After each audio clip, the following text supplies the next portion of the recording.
join us here in the Boone Pickens atrium of the gorgeous Robert H. and Marie Smith building. Today we are celebrating a very special event in the career of Dr. Jennifer Elisseeff as she becomes the second Morton Goldberg Professor of Ophthalmology here at Johns Hopkins. We have the inaugural professor, Morton Goldberg Professor here, Dr. Ron Zeimer, who set a super high standard. And today we appoint the successor officially. Looking out at the audience, I'm personally very appreciative on behalf of everybody at Wilmer, all of you for joining us. There are a few people that I'd like to acknowledge in particular, and that includes our Executive Vice Dean for the Johns Hopkins University School of Medicine, Dr. Landon King. Landon, thank you. We have our board members, the Wilmer Board of Governors here, including Dr. Sandra Greenberg, our chairman. His wife Sue will be joining us shortly. And we have Mary Vargas of our board, and of course Drs. Morton and Myrna Goldberg are with us. Endowed professorships are a very special part of a university, a pillar of a university, pillar of an institution like ours.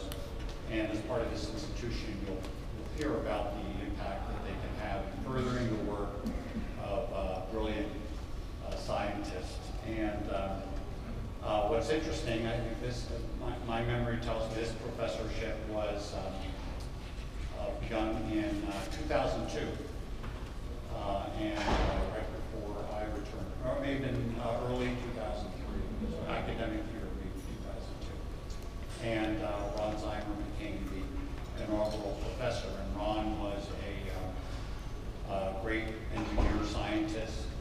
Maybe we'll hear about some of his accomplishments, but one was something called the Digiscope, where people could go to a place and this machine will take an automatic focus, auto-centered photograph of the retina and connected to the internet. The image would go to a reading center where someone continents away could take a look at the photograph and determine if there was evidence of diabetic eye disease and so on. And that was one of several devices that Ron developed that have impacted the practice of ophthalmology.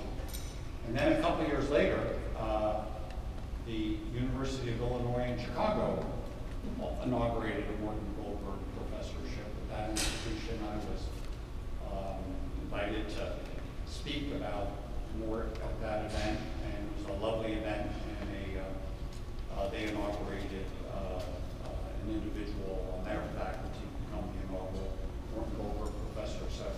So they did that because recognizing Morton's service to that university as department chair before he came to Wilmer, and served at Johns Hopkins as our director, and was recognized with professorship here.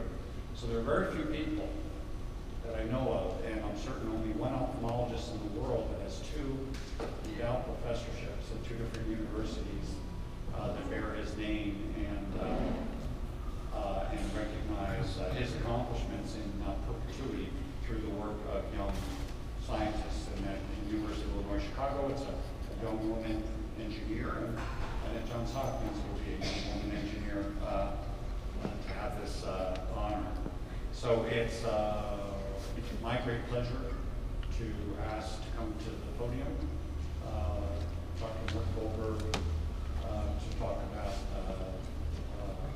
whatever he wishes to talk about. I'd like to talk about you, Peter. So thank you very, very much, Peter, for this wonderful occasion, for choosing such a wonderful person for this named professorship. It's a great treat to see you all here. And I want to thank each of you for coming. I want to recognize the whole Board of Governors for their tremendous support. I want to thank Mrs. Marie Smith for joining us today. Here we are in this beautiful Smith building, which is the repository of much of Wilmer's modern research enterprise, and it's a very special place for all of us. I want to add my personal words of welcome.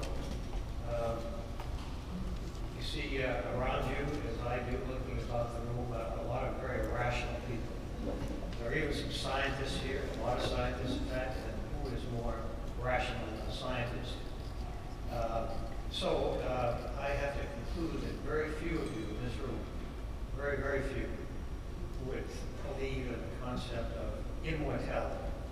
Very, very few. But I'm one of those few. And I believe in a very special type of immortality.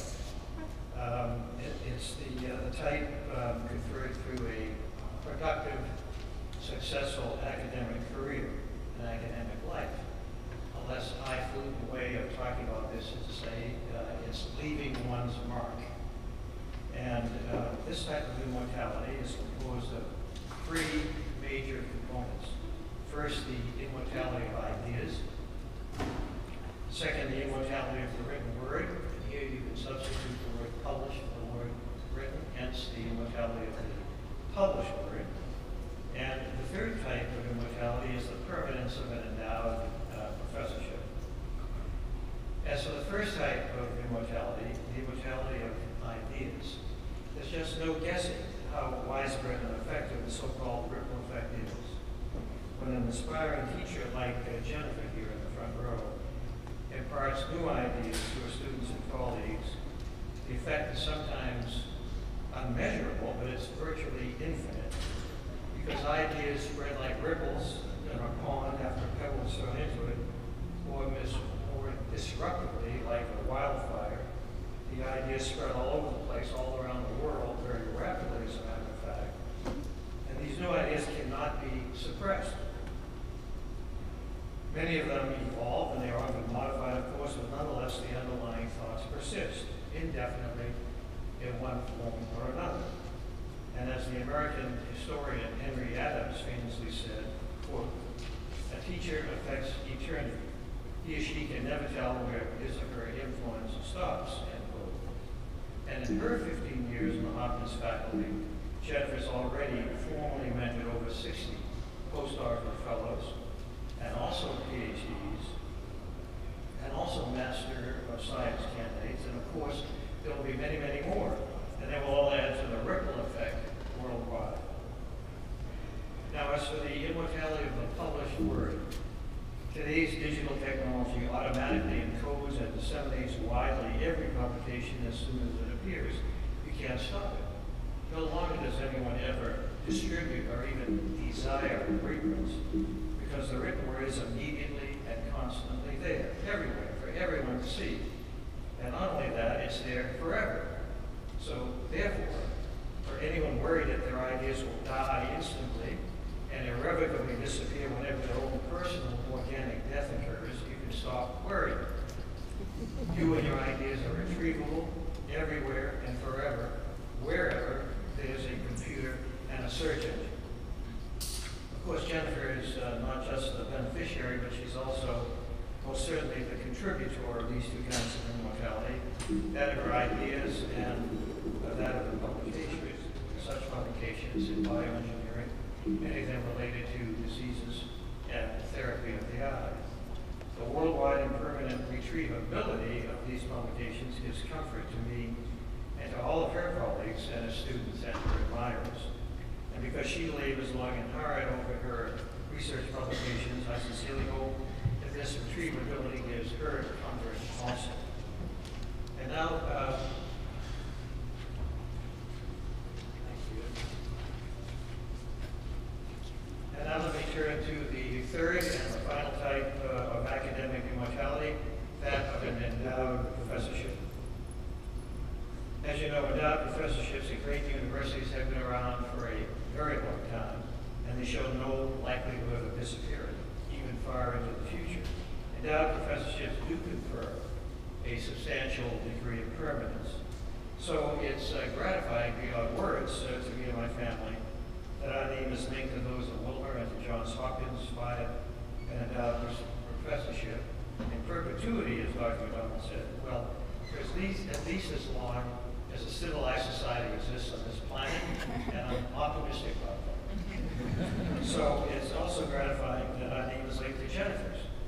And no one could be more representative of the type of excellence of our hopes for high standards of productivity as well as academic excellence, and our own deep commitment to Wilmer and Hopkins. So this has been and will be a warm and gratifying ceremony. It's most definitely a highly reassuring one.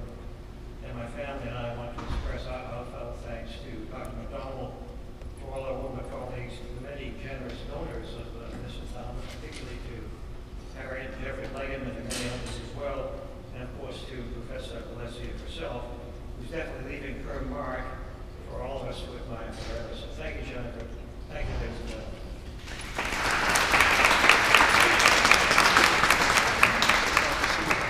Morton, thank you very much. Let me tell you a little bit about our speaker.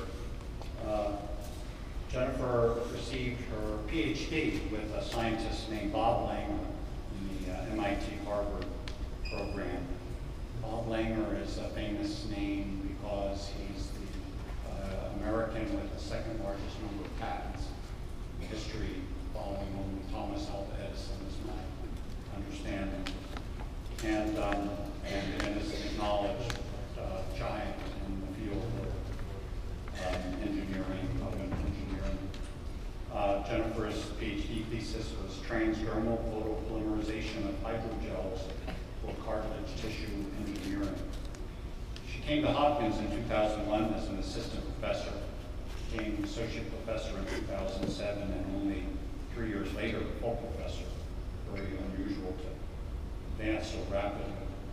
She started the Translational Tissue Engineering Center here in 2010, thanks to the gift from the Smiths and others. We were able to have this building and it created an opportunity for us to think in some new ways strategically. And Jennifer, working with Chi Dang, who was our vice dean for research, and others came up with a great idea to have this program here that would not only catalyze work in vision research, but throughout the medical school. She's last CV I saw 150 papers, an H-index of 54. That's a measure of how often your work is cited by other scientists. And 54 is an enormously high number. And her last paper was published in Nature, journal Nature, along with another member of her group in the Tissue Engineering Center, Jordan Green. Her CV listed, as Morton said, some 60 postdocs, PhD students, and MS students. She's sort of a magnet for young people, which has really been something that's helped make this building an incredibly exciting place to be in. She's on editorial boards, including a journal called Tissue Engineering and the International Journal of Medical Implants and Devices.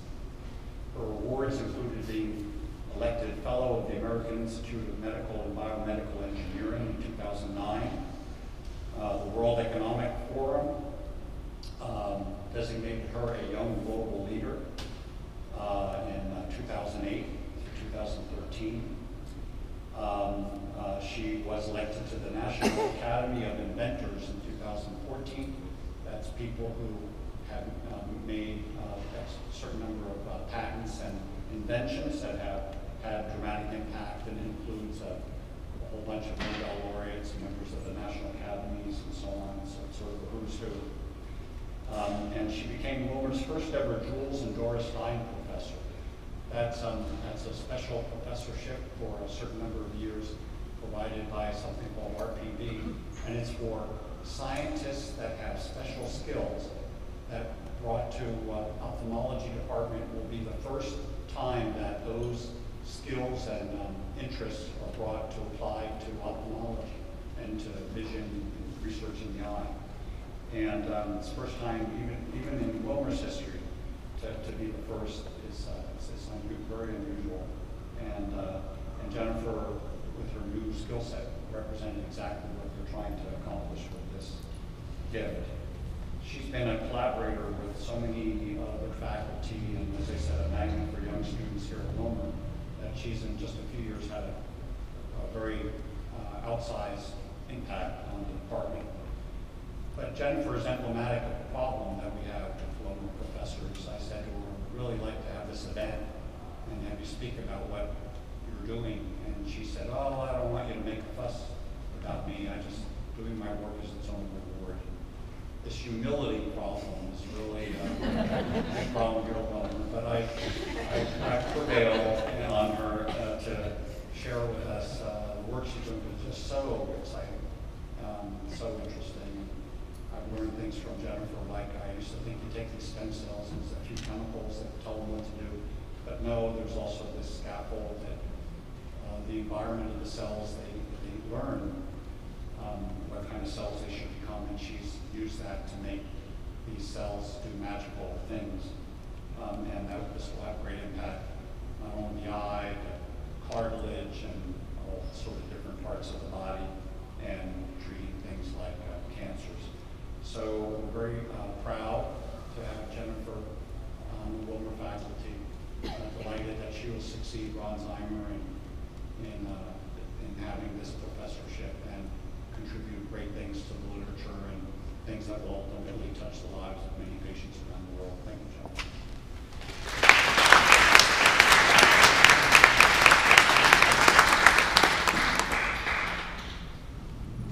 Thank you very much, Peter and Morton. It's a real honor to have you all here today. I have friends and family from all over, and all colleagues who are taking time out of busy days, and Wilmer folks, thank you so much for taking the time here today.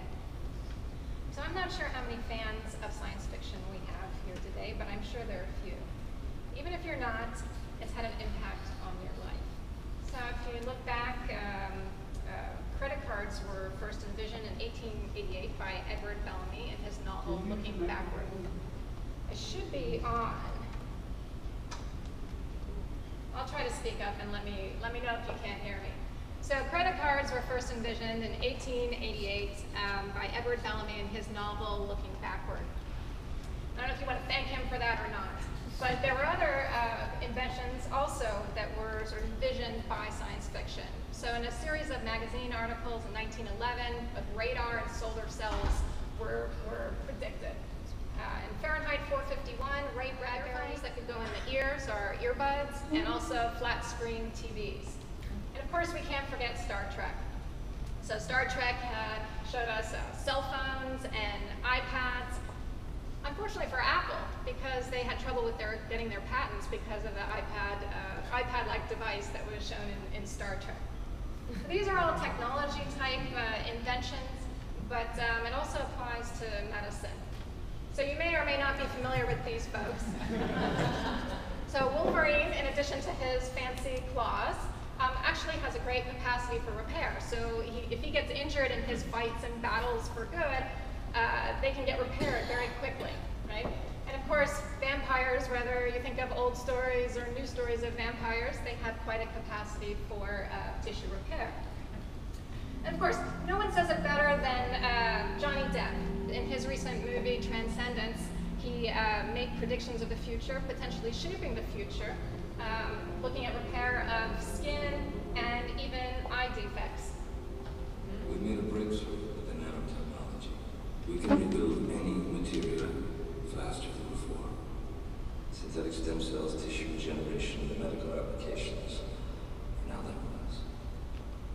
So science fiction writers are not only writing about these predictions, these bold predictions, they're also taking a role in shaping some of the discovery and innovation that's happening. But in the case of regeneration, this concept has been around for even longer. So Prometheus is sort of the poster child for regenerative medicine. And Prometheus was punished by Zeus for having given fire to the humans. And his punishment was to have to be tied to a rock. So he was chained to this rock, this island, and a bird came and plucked out his liver every day. I sort of wonder if they knew that the liver has a great capacity for regeneration, and maybe they should have just had the bird pick out his cartilage one time and can repair, and then walk around the island for the rest of eternity. But anyway, this concept of regeneration has been around for a while, and I'm going to talk about it at the end. So I want to point out Ralph Waldo Emerson's notes that the range of meanings and perpetual pertinence, the story of Prometheus. So we're going to finish with that. Now there are actually cases in nature of incredible regeneration capacity. So this cute little creature here is an axolot in the family of salamanders. And these animals are quite impressive. You can cut off their tail, you can cut off an arm, you can cut off a leg, and they can regrow. So why can't we do that? Well, this has been of interest for engineers, and in the mid-1990s, there's an article on Bob Langer's work in Time magazine in the area of tissue engineering. So this is the famous picture of the ear on the back of the mouse. And how is this accomplished? Well, they took a biomaterial scaffold and seeded hundreds of millions of cells on that scaffold in order to grow that ear. Now, it's a little bit hard to translate. It hasn't reached clinical practice very much, but your ear is actually made of cartilage, that tissue that can't repair. And cartilage is found in other places that probably might mean a lot to some people. So cartilage lines the surface of your knees, the bones, and lines the surface so you get a low friction, easy movement in your joints, and you can run and move without too much pain. And unfortunately, its loss leads to a lot of challenges, particularly for athletes. So using the paradigm of tissue engineering, we can take biomaterials, and my laboratory has worked in particular on hydrogels. This is a hydrogel that's embedded with nanofibers, and there are many formulations that we can use.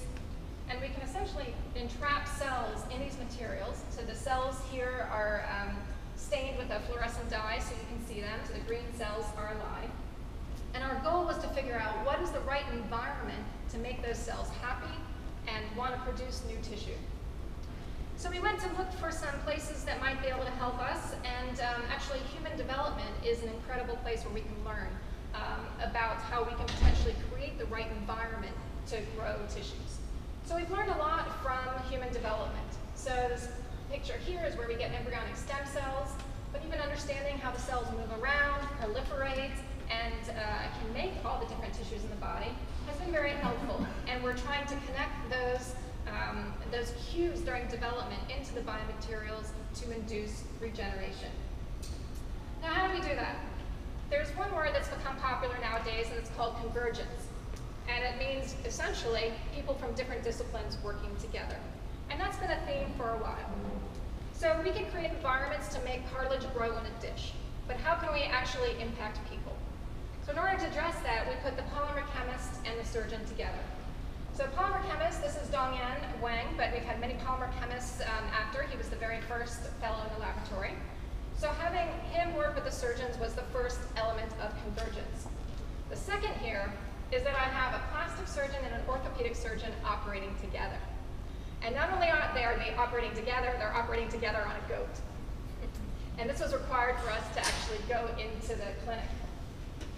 So our first clinical trial experience was for cartilage repair.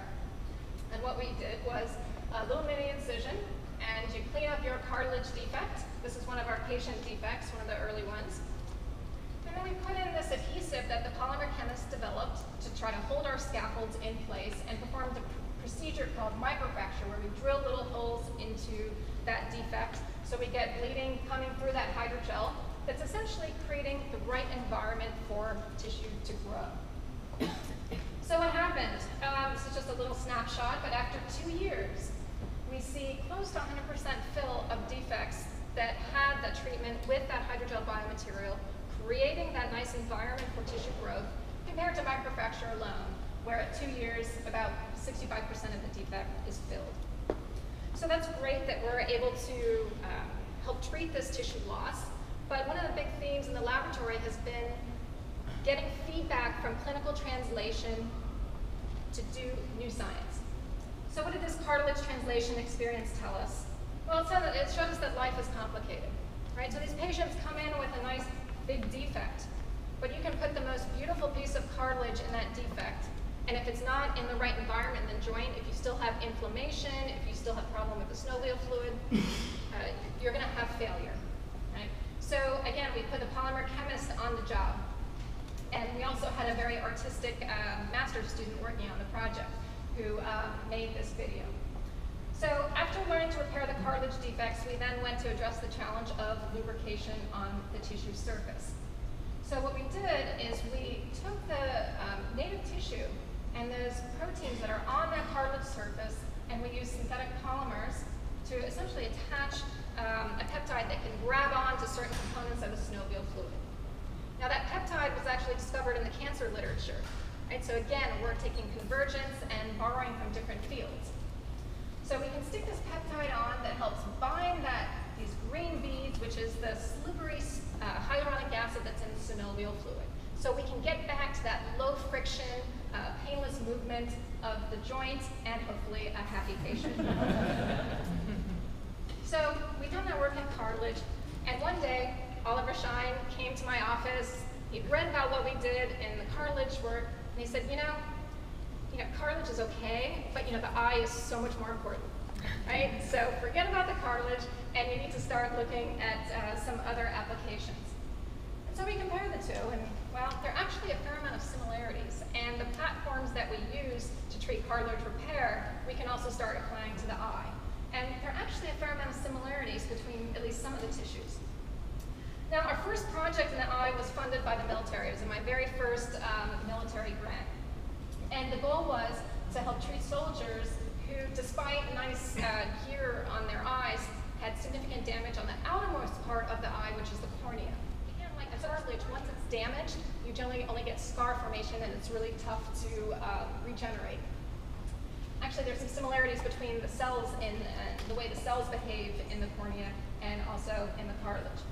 So again, we put the material scientists on the job, and they made this implant that looks clear. It looks like a piece of plastic, but it's actually made purely out of collagen, which is all over your body. So your skin is mostly made of collagen.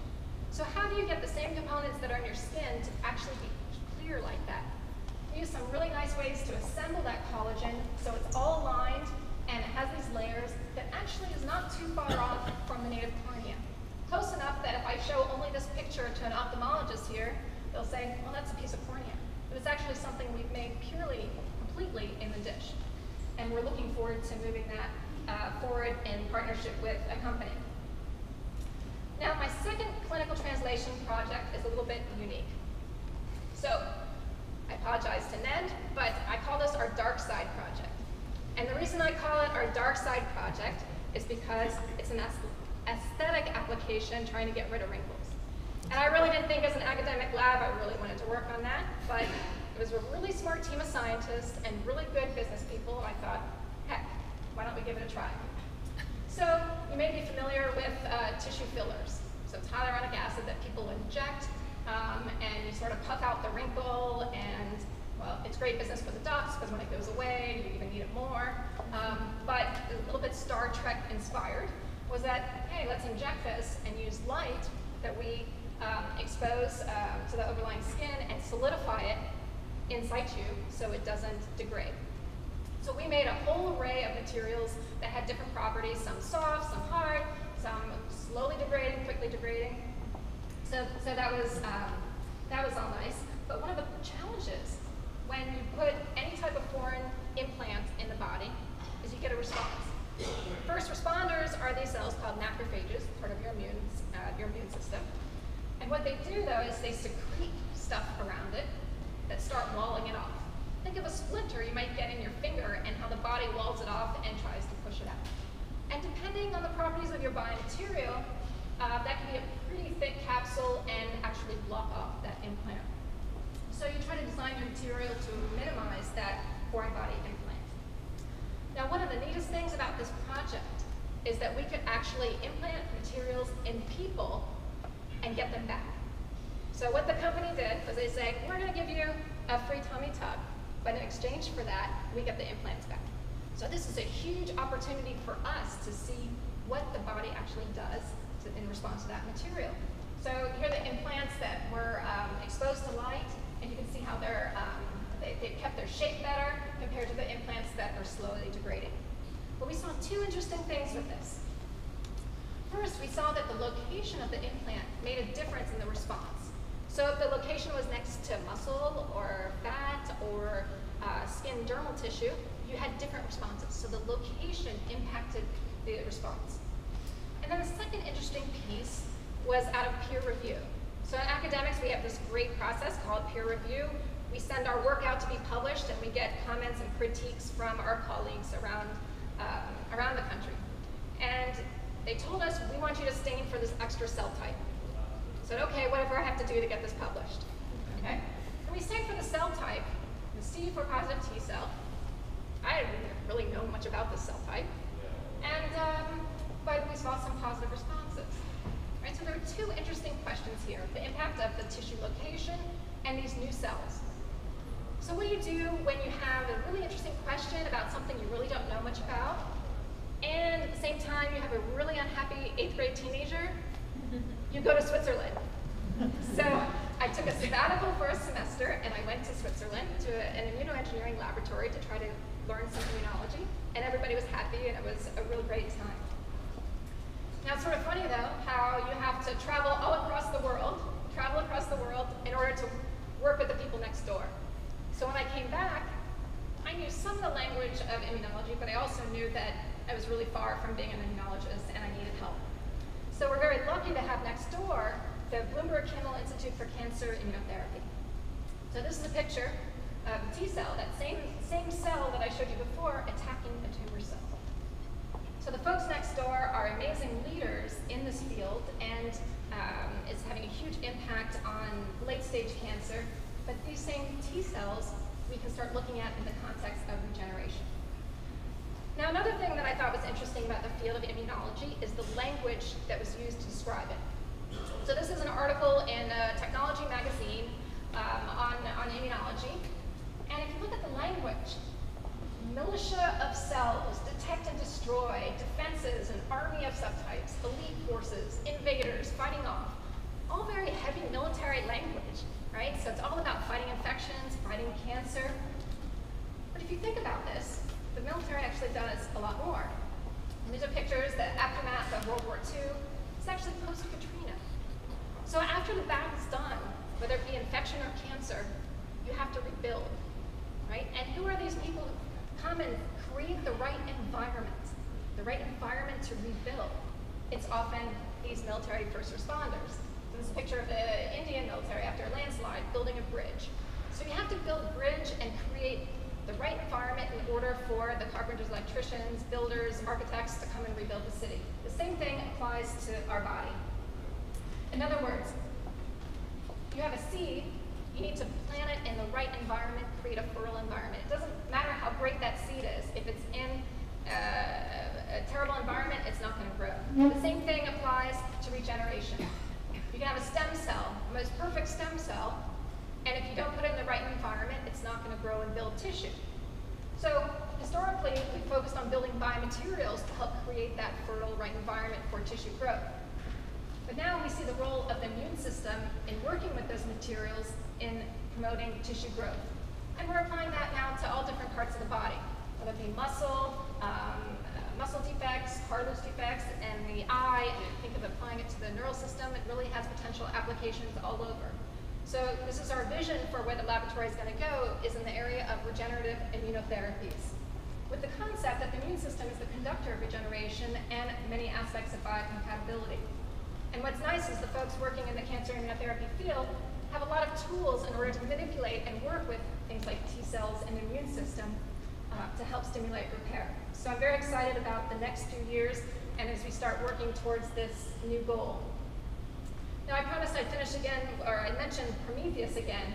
This is a mural at the National Academies, and it describes the story of Prometheus. This is Prometheus here giving that fire, but describing the fire as knowledge, and how Zeus was really punished for giving knowledge to the humans. So as the research goes and we get so much information, I particularly like T.S. Eliot's quote, "Where is the knowledge we have lost in information? And how can we move forward to try to maintain knowledge in the mess of all the information that we have?" So there are many people to thank who helped over the past 15 years and were really critical, and as Peter mentioned, all of the great students. And so the lab, I have a few pictures from first postdoc, first master's student, first PhD student over the years.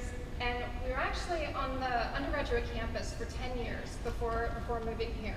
So it's with great thanks that to the Smith family and Peter for really having a vision to go into a new avenue. It wasn't really obvious how you would bring biomedical engineers into the eye the way that he has done. So here's the lab after moving and continuing to and now being quite active in their pursuits. I don't have pictures of everybody, but at least a sampling. And These students have gone on to very interesting jobs, working at places like the FDA, going to law school to work in patents, going into the business world, working for small companies, large companies, and of course a number that have gone on to be professors. I'm missing a number of the fellows. I don't have them all, so select them from there. But all these people were so critical for this research to move forward. Another important part, as Peter mentioned, is the Translational Tissue Engineering Center, and it's the real heart of the group that has done a lot to manage all of those students and research and allowing us to essentially create a fertile environment for innovation and research. So Eileen, Joyce, and Bahar, and then the colleagues who share the floor with me, Jordan, Warren, Haitwan, Kevin, and Zandy. I don't have your lab on here. I need a picture of your lab. But not only great friends, but also great colleagues who help us do good science. And of course, I can't neglect the people who fund the work. So a combination of government, nonprofit, and for-profit companies have been really critical in helping us to move this research forward, in addition to collaborators. So again, Dr. Goldberg, Dr. McDonald, thank you for this wonderful evening. Of course, I have to thank my family. I have my immediate family here, but also my extended family who's been able to make the trip for this evening. So thank you for taking the time to come and join us this evening, and I look forward to talking to everyone at the reception.